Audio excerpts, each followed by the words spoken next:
Let's make red kidney beans today without any onions, tomatoes, or garlic. I start by heating 3 tablespoons of oil. My instant pot is on saute mode. Now I will add whole spices. Start with some hing, about 1/4 teaspoon, 1 black cardamom that I crushed, some cinnamon sticks, whole cloves, and cumin seeds. We'll saute this mixture for a few seconds, about 30 seconds, till everything is fragrant. And then the next step is adding our kidney beans. This is 1 cup of kidney beans. I soak them overnight and then I wash them and rinse them. It's always a good idea to soak kidney beans overnight.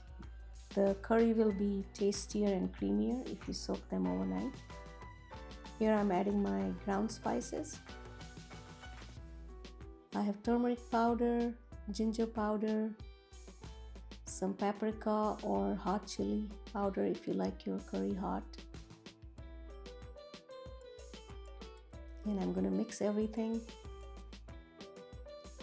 I will add some salt, about a teaspoon of salt. We add salt in layers. We'll add some now and some later after the beans are cooked. Close the lid, cancel saute mode, and pressure cook for about 35 to 40 minutes.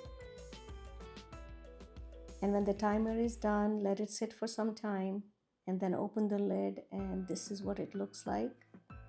Beans are done, they are soft, but the sauce is too thin. So I'm going to crush some beans with the back of my spoon and cook this mixture for some more time. Here I'm going to add a cup of cashew yogurt. Whisk it nicely till it's smooth and add it. Here I add some more salt, about half a teaspoon to 1 teaspoon as per your taste. And then I'll cook it at this stage for about 10 to 15 minutes on saute, and this is what it looks like after about 13 minutes. The sauce is creamy and the kidney beans are soft, and it's done. Ready to be served, but I like to garnish, so I'm going to garnish it with a little more cashew yogurt. And that's it. Full recipe on my website, yogchakra.com. Please like and subscribe.